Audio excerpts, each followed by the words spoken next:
So students, last class में हमने discuss किया था कि कोई फंक्शन किसी गिवन इंटरवल में कॉन्टीन्यूअस कब होता है एंड डिसकॉन्टीन्यूअस कब होता है।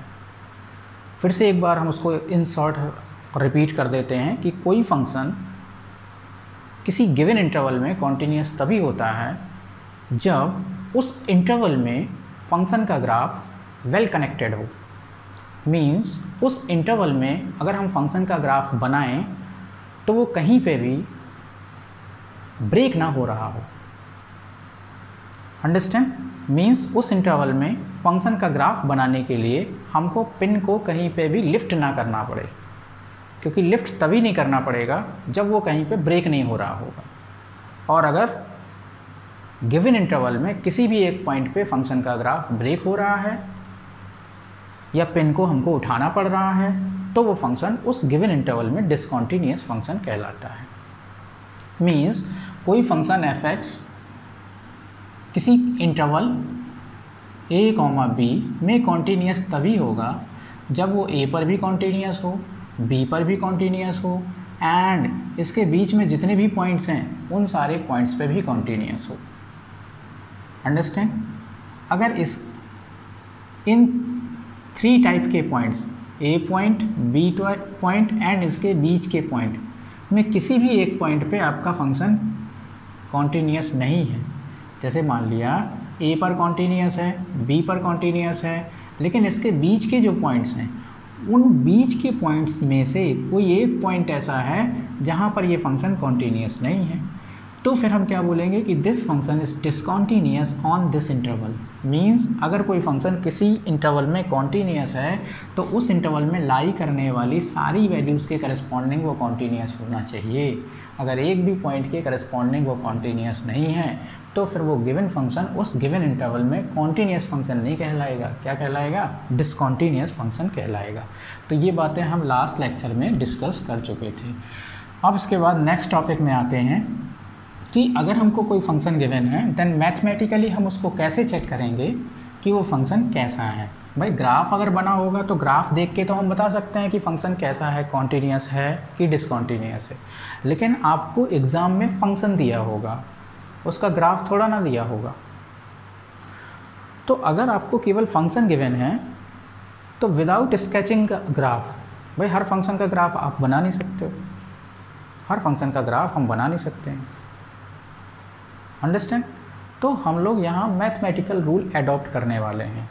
मीन्स हम ये सीखना है, हमको ये देखना है कि विदाउट स्केचिंग द ग्राफ हम किसी फंक्शन की कॉन्टीन्यूटी और डिसकॉन्टीन्यूटी के बारे में कैसे फाइंड आउट कर सकते हैं।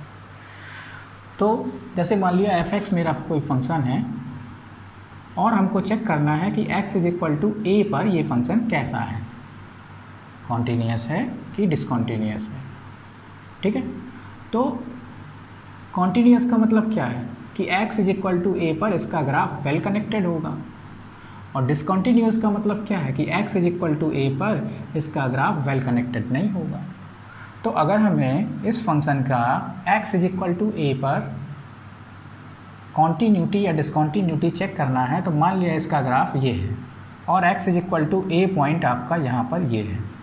तो अगर ये फंक्शन x = a पर कॉन्टीन्यूअस होगा, जैसे इस ग्राफ में a पर क्या है, कॉन्टीन्यूअस है, क्योंकि a के करस्पॉन्डिंग ग्राफ में जो पॉइंट है ये है, यहाँ पर तो फंक्शन वेल कनेक्टेड है। तो अकॉर्डिंग टू ग्राफ ये फंक्शन a पर क्या है, कॉन्टीन्यूअस है।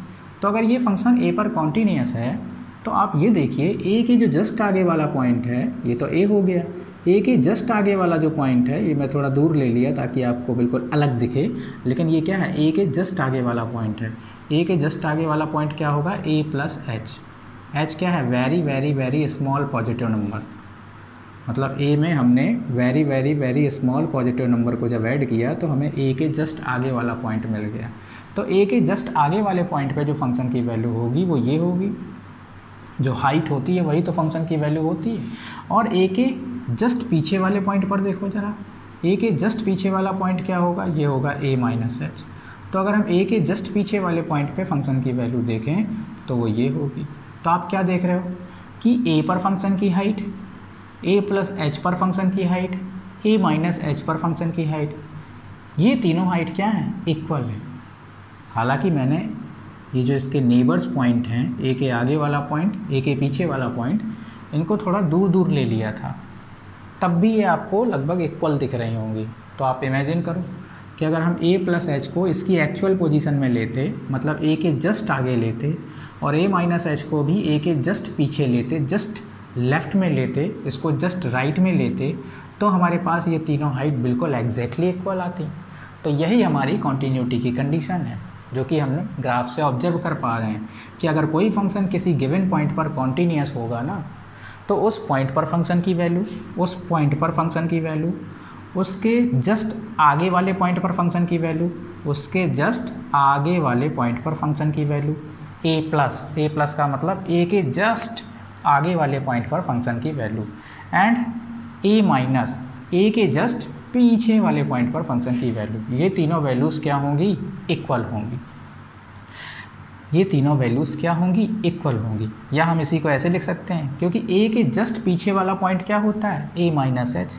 तो हम इसको ऐसे लिख सकते हैं f of a minus h, where ये जो h है ना, ये जो h है, ये very very very small positive number, very very very very small positive number. h जो है मेरा very very very small positive number, मतलब h कैन बी 0.0000000, और जब भी आप थक जाना तो बंद कर देना। मैं तो थक गया। जब भी आप थक जाना मतलब ऐसे राइट करते जाओ, इसका कभी ख़त्म थोड़ी ना होगा।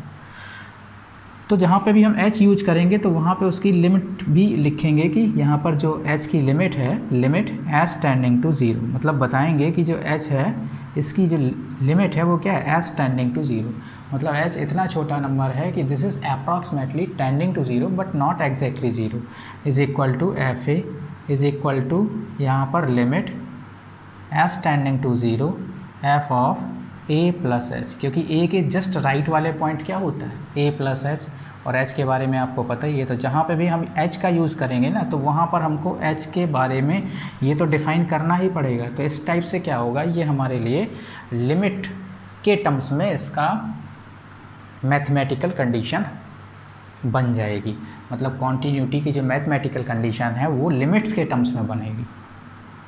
इसको हम बोलते हैं लेफ्ट हैंड लिमिट, और इसको बोलते हैं f of value of the function at the point a, and this is called right hand limit. Understand?